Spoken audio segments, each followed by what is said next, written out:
I'm here today to talk to you about several things. Actually, I re-swizzled the presentation based on some of the conversations that have been going on the last couple of days. But I want to talk about knowledge management, how it can be considered a force multiplier for success. For those of you who have any military background, you understand that there are certain things that are called combat multipliers. The commander's presence on the battlefield inspires troops to do more. Similarly, in any organization, the appropriate and efficient use of KM can be used as a success multiplier. It makes the organization more successful. Get started. Let's lighten the mood a little bit. Here's what KM is about for many of us.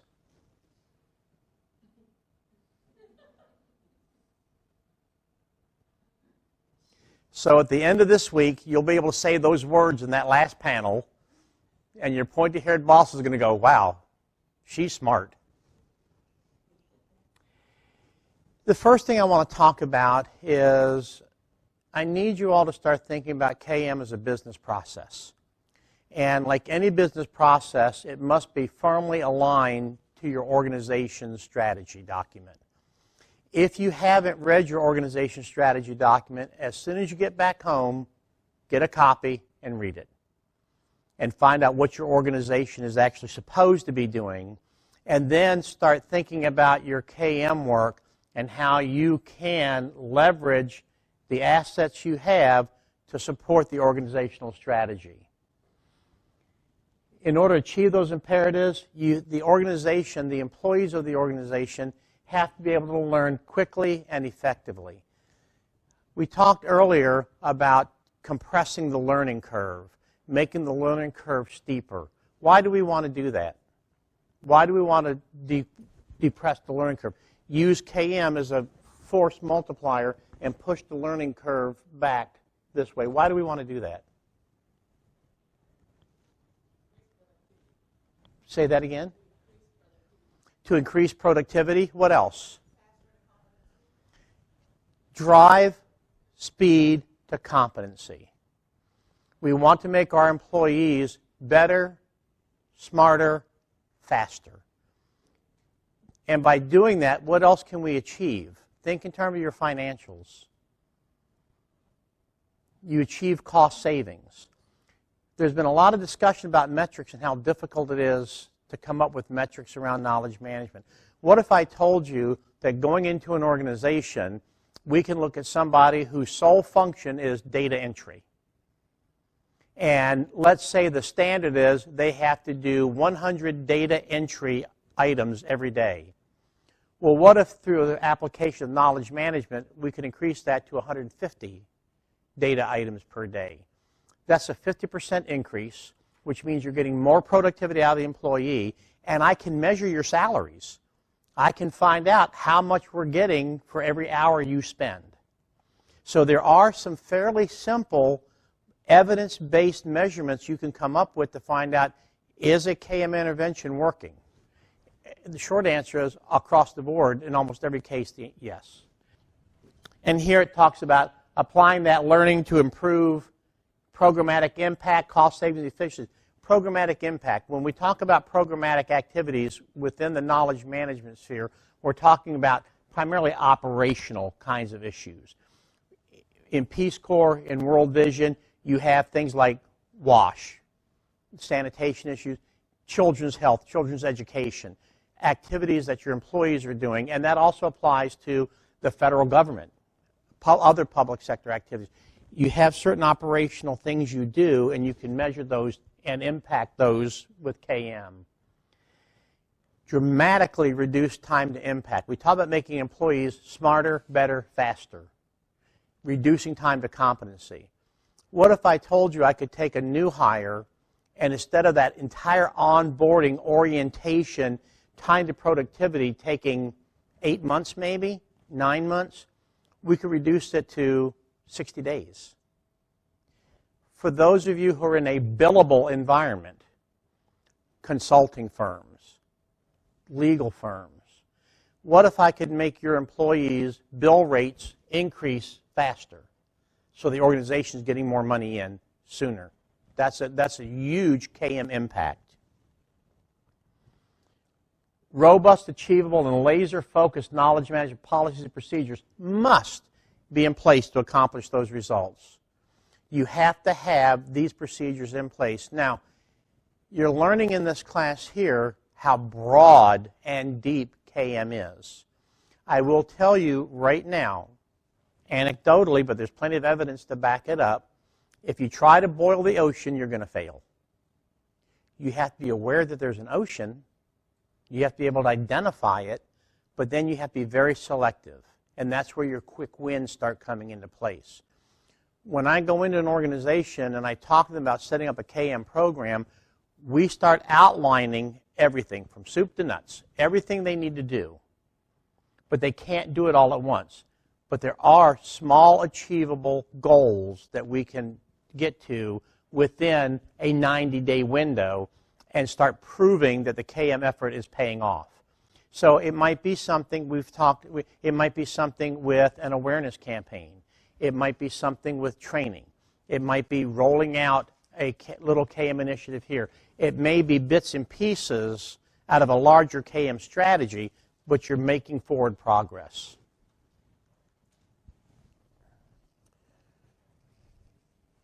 You talked the first day about your KM definition. And there was a lot of discussion and some different items came up in there. Here are some considerations. It's got to be an integrated approach to identifying, capturing, evaluating, curating, retrieving and sharing both explicit and tacit knowledge assets. It can't just be about going into your digital landfill and pulling out a document.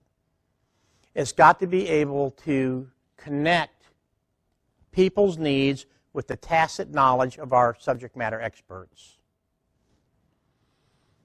Tacit knowledge exchange and capture is critical to success. This is where most organizations, truthfully, struggle with KM.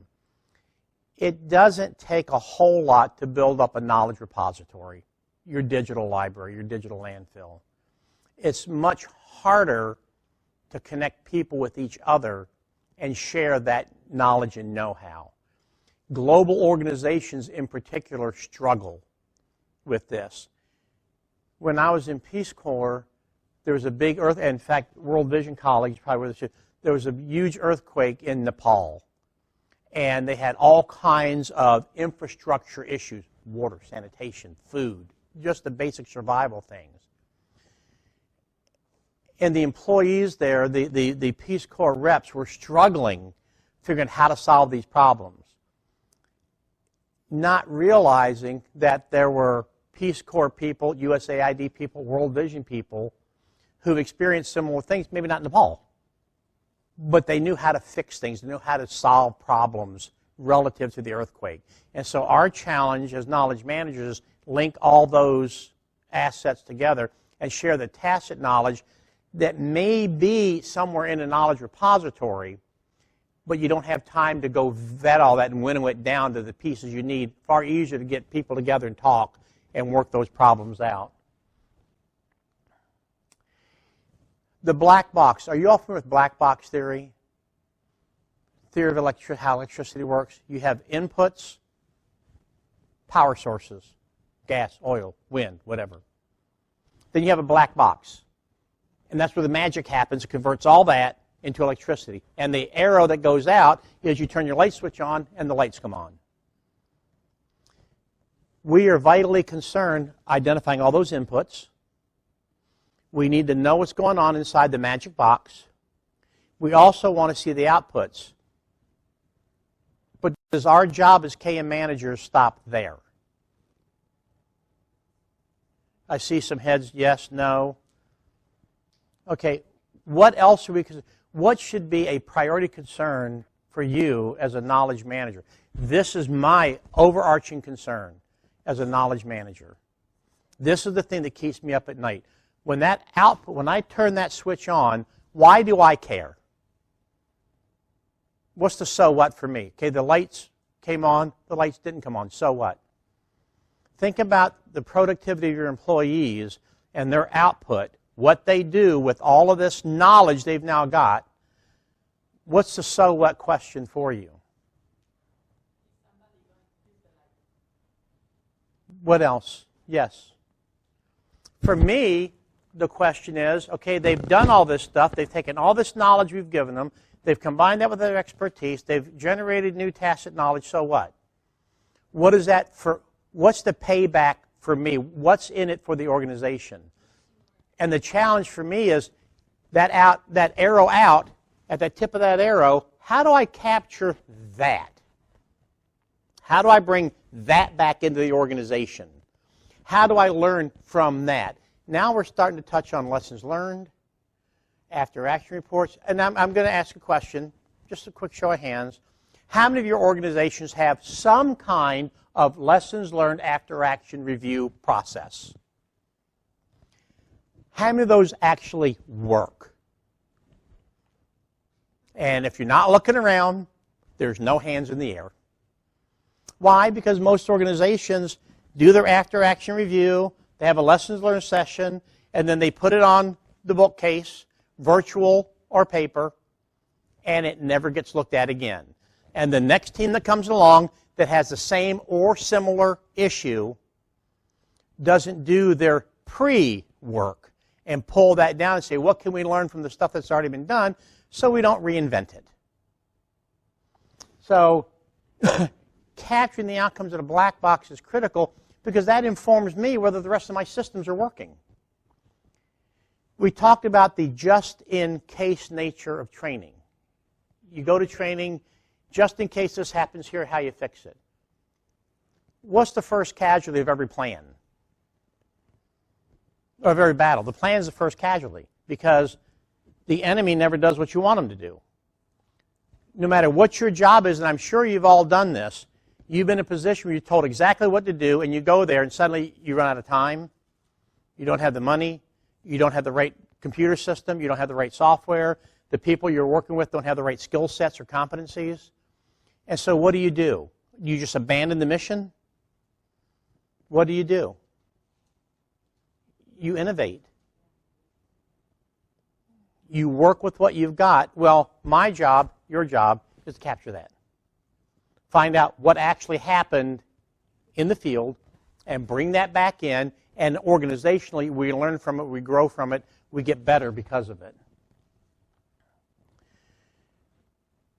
We talked very briefly about the multidisciplinary nature of KM. This is another one of those areas that tend to get overlooked. Some of you are KM managers. Some of you have KM responsibilities. I'm just telling you, it doesn't matter. When you go back to your office, they're all going to look at you like you're the CKO. And as a boss, if you were working for me and you were working on some kind of KM initiative and you came back to me, and Douglas said this yesterday, you can't come in and say, hey, KM, good, give me $2 million. I'm going to want a little more meat on that bone before I give you the money. Some of the questions I'm going to ask you is, okay, that's great. You say we need to do this process and requires this kind of software or this kind of application. Have you coordinated this with IT? What do they say? Where's their feedback? How much is it going to cost? Did you talk to the budget office? Can they tell you where the money's coming from? Does it require new skills and competencies within those skills? What does HR have to say about it? And in some cases, recruiting is not a part of HR. It's their own department. Do we need to recruit for new people? Are they aware of it? Do we have the job descriptions ready? Have they been updated? This is a new job description. And if we're going to create a new position or require different levels of competency within a skill set, has the training team been brought on board? Do they have the training to support these people? And if they don't, are they going to buy it? Okay, go back to budget. Are they going to build it? And if we have to build it, do they have the instructional system designers to actually build these things? So it doesn't matter that you're not a CKO. These are the questions a boss is going to ask you. So you have to be constantly aware of all of these issues and be ready to address those questions. Relative to KM, the one thing I've learned in the past 2 decades of working this, when I first started, I tried to boil the ocean. I tried to make it organization-wide, get everybody in, get everything involved, and I just couldn't do it. And I had some spectacular flame-outs on that. It just didn't work. So what I learned was you can't be everything to everybody. You have to be absolutely laser-focused on the organizational mission, the organizational strategy. And now I tell my KM teams, if it's not in there, we're not going to do it, period.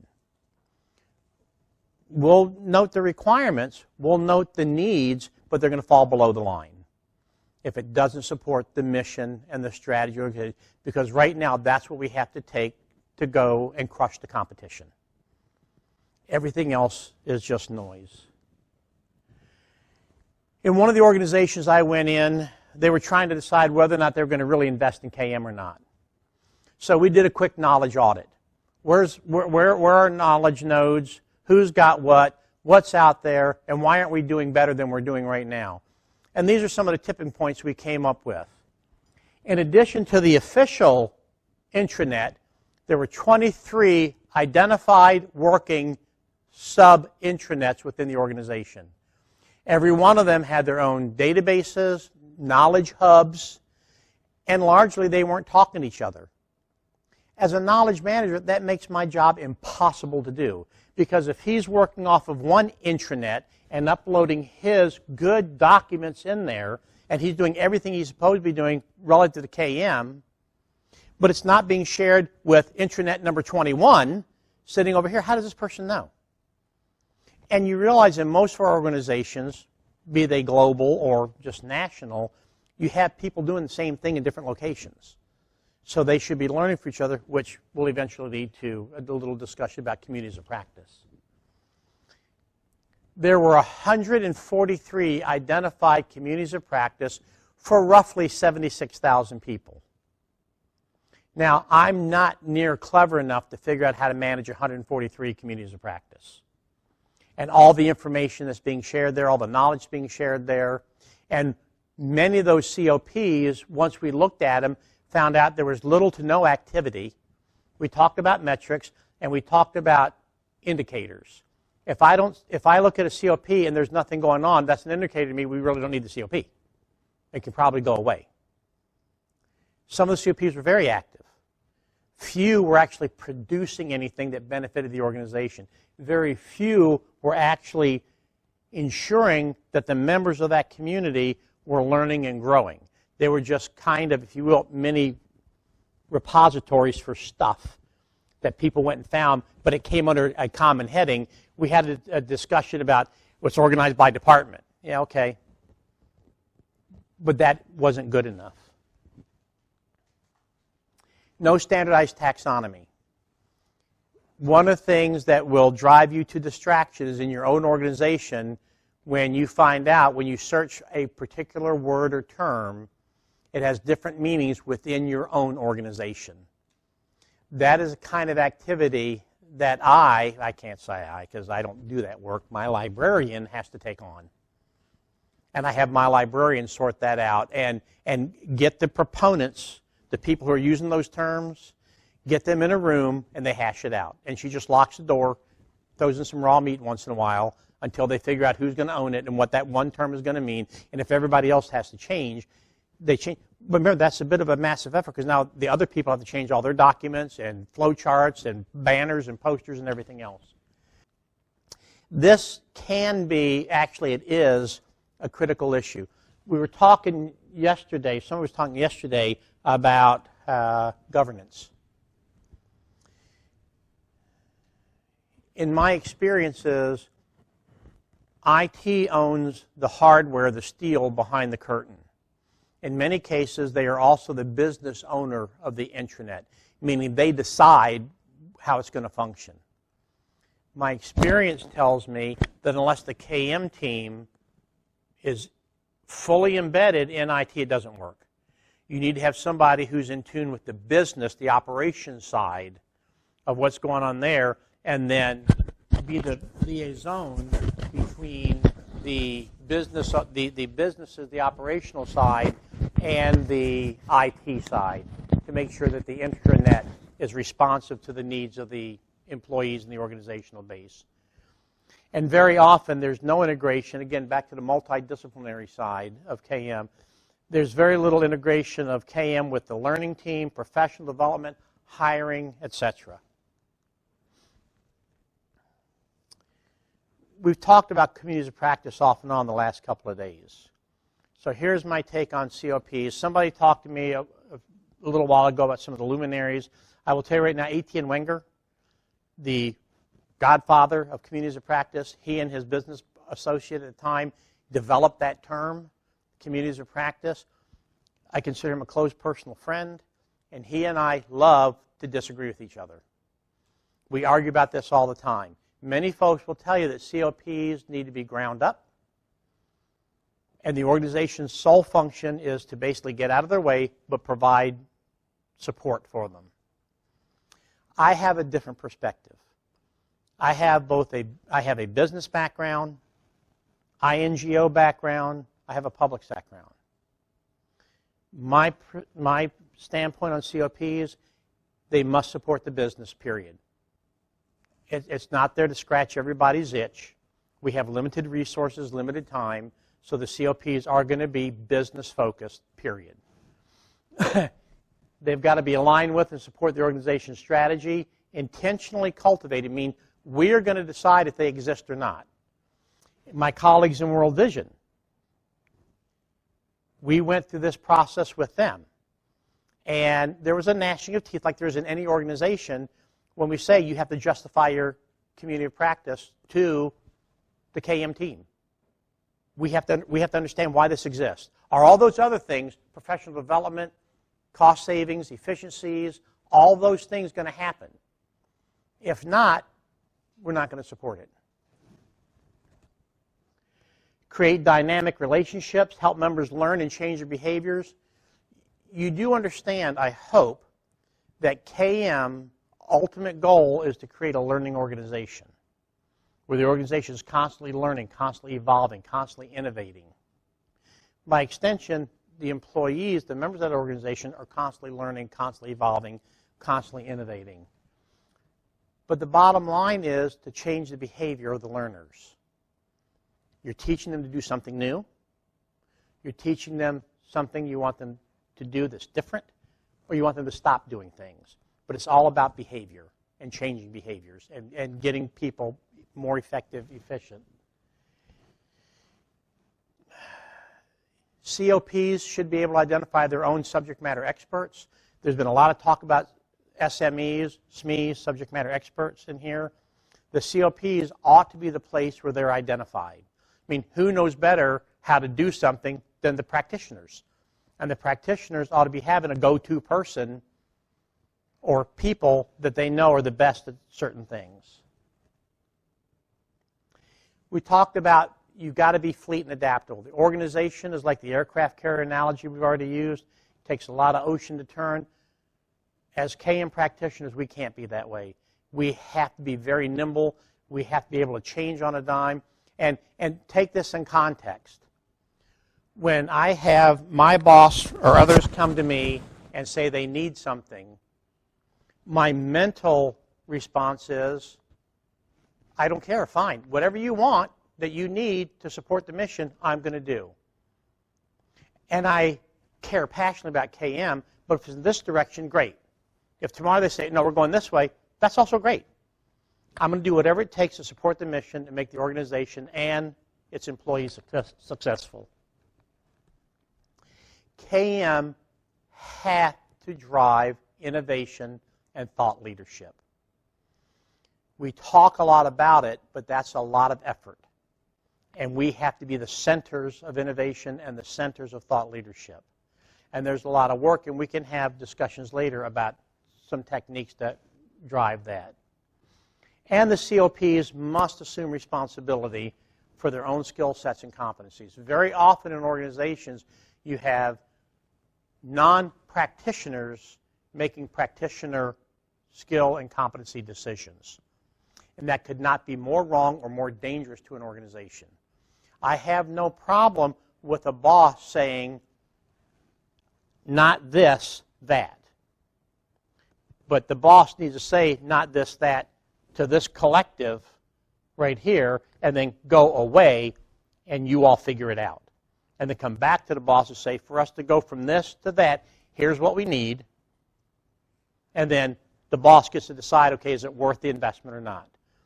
But I shouldn't be the one inventing the skills and competencies we need. Let the practitioners decide that.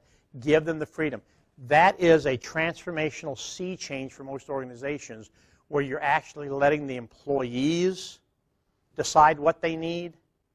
Now, obviously, bosses have to make boss decisions, so there are some parameters to this. You all recognize what this is? A social network analysis. There's been a lot of talk again about expert networks and subject matter experts and the like.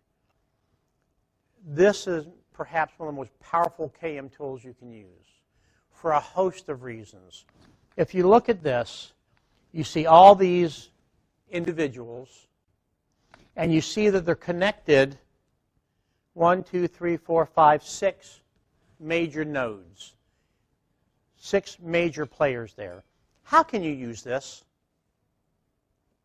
How can you leverage this from a KM standpoint? Somebody gives this to you. Think of this in terms of your own organization. These are your people, and you've identified there are 6 major nodes, 6 people who are centers within their social groups. How do you use that in a KM world? Pardon? They become leaders of communities of practice. Yes. They're influencers. Tell me more about them being influencers. What does that mean?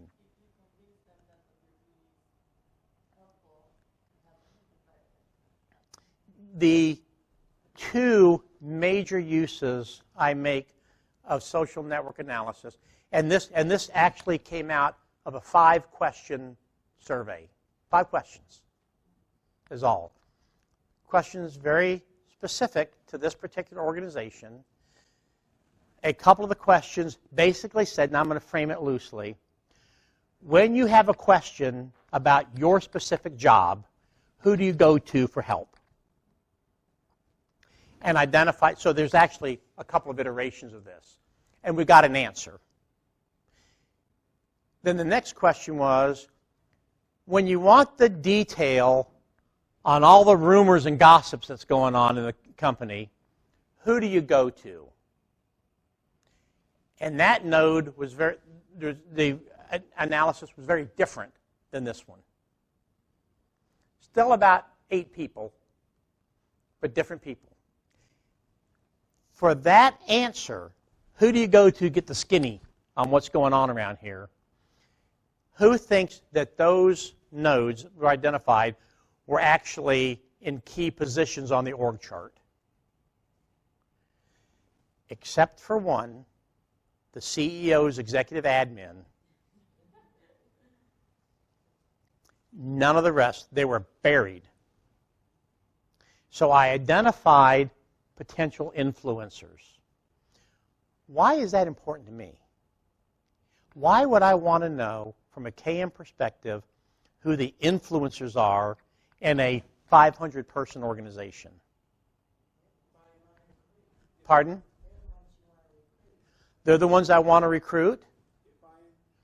Get buy-in. Change and change management is hard. Getting people to do stuff with KM can be difficult. What would you rather do? Start a marketing/awareness campaign trying to get 500 people to buy in? Or do I want to take half a dozen people to dinner and just have a talk with them? And explain what's going on, why I need their help, how they can help me, what my role is to them, how I can help them, and win them over. Because if I win over these 6 people, and I mean this with love, I'm not worried about the rest of them. Because when she doesn't understand something, and she's not sure about something, she's going to walk over there and say, what's going on with this? And if he says, we're good, she's good.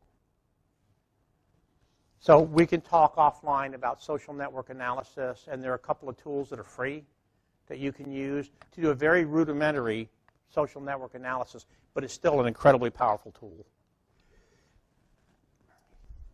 A couple of you asked me what my definition of KM is. Here's my definition. World Vision, folks, if you look in some of the documents you guys have, you'll see that. Highly curated, actionable knowledge to the learner at the exact point of need that will change the behavior of the learner. Now, there are other aspects to that that are deeper, but the highly curated bit, I don't like to provide training in 55-minute PowerPoint presentations or slide decks that are 5,000 slides long. Today's learner wants what they want, when they want it, and nothing more. They're also smart enough now, and they're so technologically savvy that if they want to know more, they know how to find more.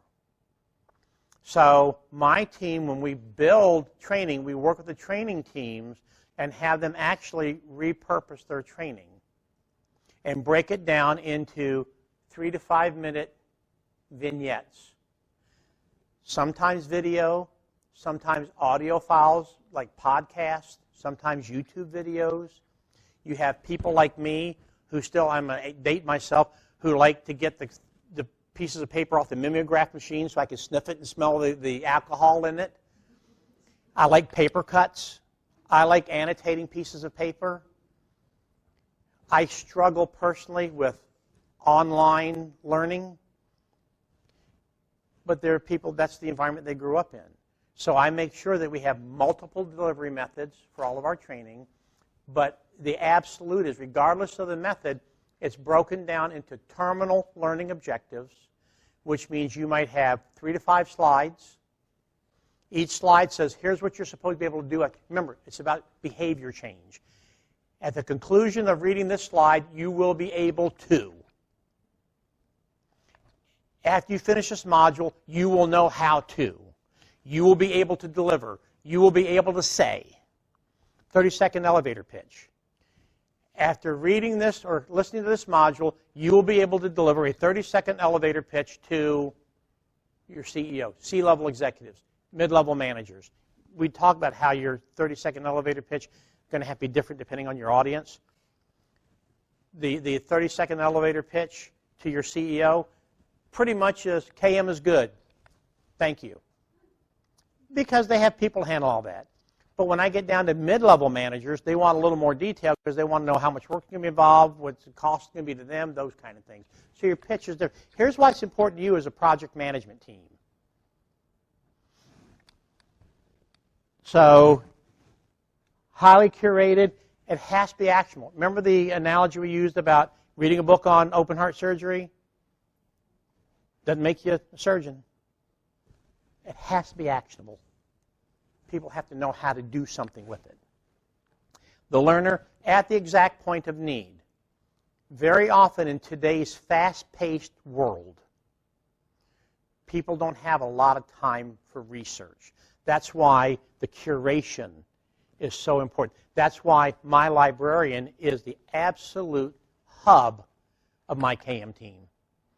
I rely on my librarian to help me do all of this. Changing the behavior of the learner. So somebody wants something, it gets delivered to them at the exact point of need and only what they need. I don't want to have any of you have to wade through 2 or 3 hours worth of a presentation to find that one little knowledge nugget you need to succeed. You ought to be able to go and see at the conclusion of this, and just go right there, and in 3 to 5 slides, you're done. Everything else is noise. Nothing else is important. This is my personal definition. And by extension, my team's definition. This is what we drive to.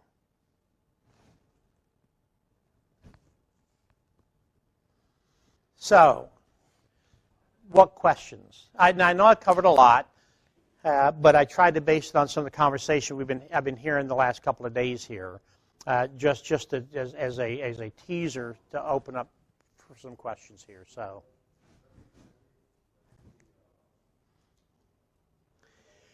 and there are multiple ways to contact me. I probably won't answer to any of them, but you can give it a shot. Yes, ma'am. So, you have talked about repositories that being an element as part of knowledge management, and also how to leverage the tacit knowledge through communities of practice. Mm-hmm.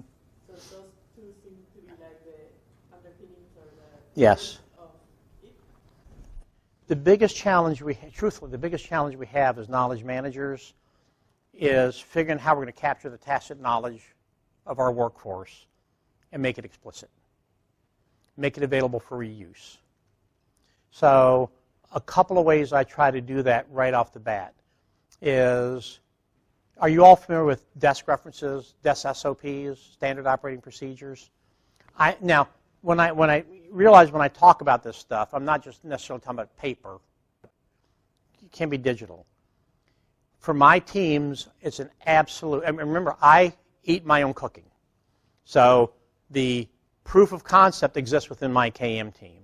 Every member of my team, to include me, have desk references on exactly how we do our job, and it's pretty detailed, who we contact and why we contact them. And part of the reason for that is goes back to my military training. We're all expendable. If something happens to me, I expect him to be able to come in and pull my book down, and even if he doesn't know everything I know, you now know who I call. So I'm providing you my network of people I call so you can say, I don't know how to do that. Maury, I don't know how to do this. But Jack says, his book says he contacts you. What do we need to do? And you can figure it out. The process keeps going. So that's the first way that we start capturing the tacit and making it explicit, because I'm taking your know-how and making you write it down. That is a job requirement for my team. It's in their job descriptions. It's in their performance plan. I do inspect it. Key word, if you don't write anything else down on my talk, inspection. You have to inspect these processes, and you have to train managers how to inspect for KM activity and make sure things are happening. It has to be inspectable. It has to be reportable. Then try to seed that throughout the company. Start small. Start with another office and get them to put their SOPs down. Another way we share tacit, get tacit and make it explicit, I actually want to always own the onboarding program. Typically HR owns it. Typically they can't wait to give it away. I will take it. Why? Because I want to seed the new employees with the thought, this is how we do business. Now, I like to capture people when they're young and stupid. They don't know. They're coming to the company. I say, this is how we do business, and that's how we do business. Convincing the more experienced workforce how to do these things might take a little bit longer. But it's like, fishes swimming by. I'm catching the new school of fish as they come in, and this is how they're going to do business for us. But I embed this in onboarding, and that's where I tell them about desk SOPs. I talk to them about lessons learned. I talk to them about after-action reviews and embed in them the seeds of this about how we do business from a KM perspective. On the other side, I work closely with HR because I want to know who's eligible for retirement. I don't want to know just the people who put their paperwork in, who's getting close. Because those are the people I want to start reaching out to right now and sit down and start talking to them about what they do. Now, do I do it? No. But I have somebody on my team will go and sit down with them and say, what do you know that we don't know? What do you know that we need to capture? So that's the front end and the back end, trying to capture that. And KM activity, capturing tacit knowledge, exit interviews, this is something that I add to the organizational process that becomes a mandatory. Exit interviews become a mandatory. Everybody gets an exit interview. Do you all have an exit checklist in your organization when somebody leaves? Now, I know typically it says turn in laptop, turn in security badge, turn in parking pass. Because I had brick and mortar libraries, check with the librarian, make sure you don't have any resources checked out that we want to get back. But is KM on there? My KM team is on that checklist because we're the ones that say, have you done an exit interview yet? If the answer is no, we don't clear them until that's done. There's a little discipline and rigor that has to go into these systems. It's not going to be popular at first, I'll tell you right now. But it's imperative if you're going to have a successful KM program. You just can't do a little piece of it and say we're done. You have to be in it all the way. In the middle, I rely on the communities of practice. The practitioners. It's not just enough for you all to be contributing members of the organization and doing your job and earning your paychecks and going home. This is a business, and I don't care if you're public sector, private sector, or NGOs. There's money in, there's money out. We have constituents, we have customers, we have vendors, we have partners, we have suppliers. It's a business. And so there's more to the employee workload than just the piecework that we do every day. You have to be a contributing member. So the COPs get involved in that. And so what I like to do is when a new employee comes in, I have a guide from the community that they're associated with, meets them on day one. Now, it might be virtual, but they introduce them to the community of practice. And I don't know if my World Vision colleagues got a copy or read the whole business case for KM, but as part of their responsibility as an employee, every employee has to contribute something once a year. A white paper, a presentation, something to their practice. And it gets curated within the practice.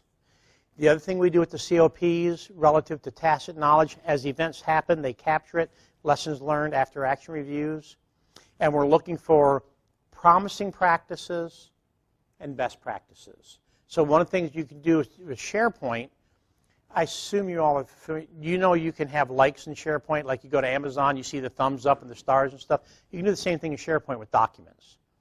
So I just pick an arbitrary cutoff, and this is something my librarian tracks. When a document receives 100 likes, my librarian takes that out, cycles it back to the leadership of the community of practice, and says, we've identified this as a promising practice, and then they go through a formal evaluation to determine if it meets the standards of a best practice. So they may have to field test it, they may send out requests for follow-up with other people, and then the COP determines if it's a best practice or not for that COP. And once it's done, we have a special little seal we design that says best practice, and then we start marketing that throughout the company. There's more, but hopefully that'll give you a bit of sense of direction. Other questions? Yes, ma'am. How do you cultivate it? Several ways. Well, there are several pieces to it. First, any entity that thinks they need to stand up a COP, we actually have I have a business justification form for the community that they must fill out. And the key question in there is justify how this supports the organization's strategy. If it doesn't, the answer is no. But let's say it meets that gate, then the answer is yes.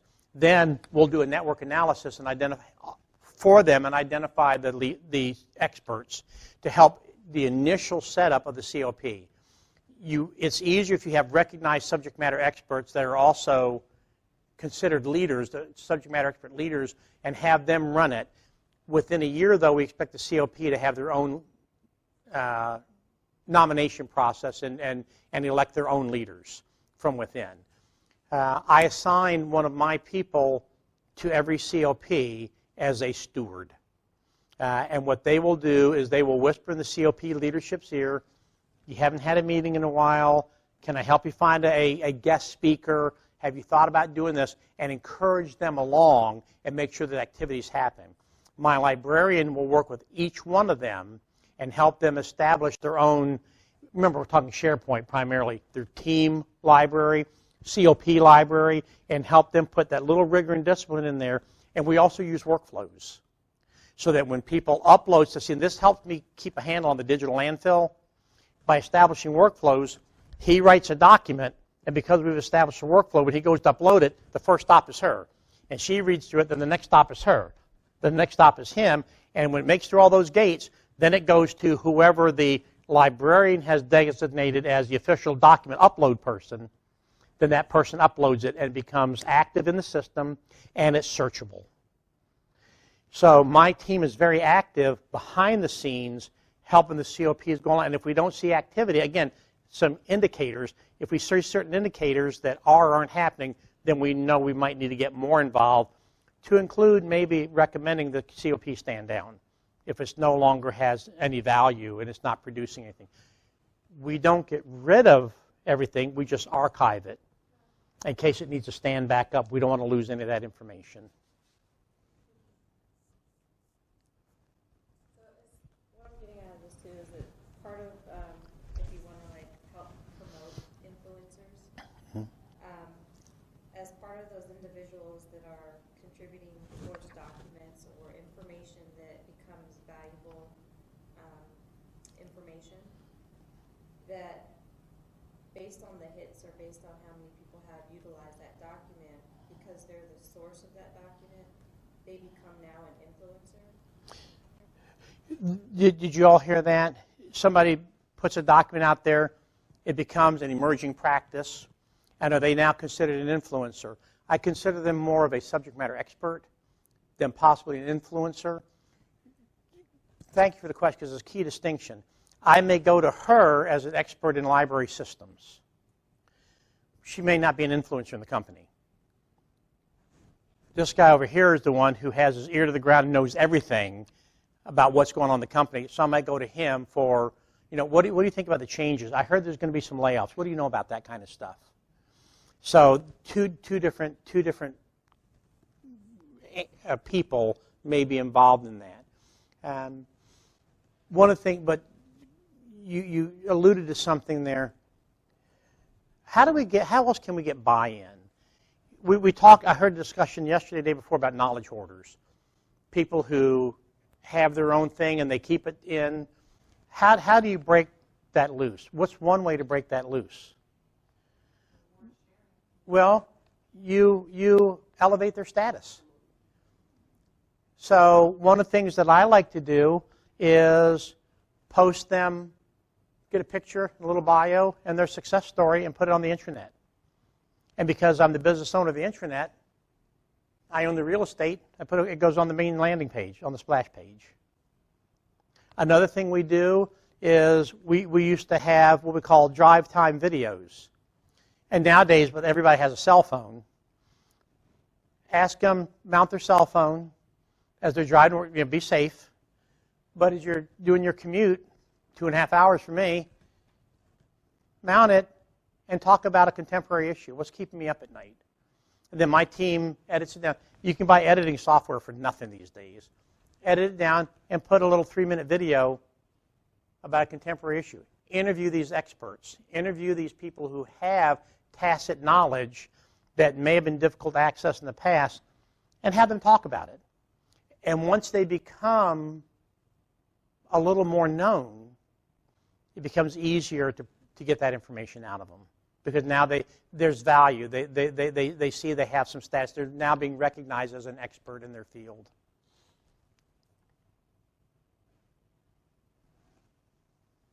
Any other questions? Okay. Thank you very much for your time.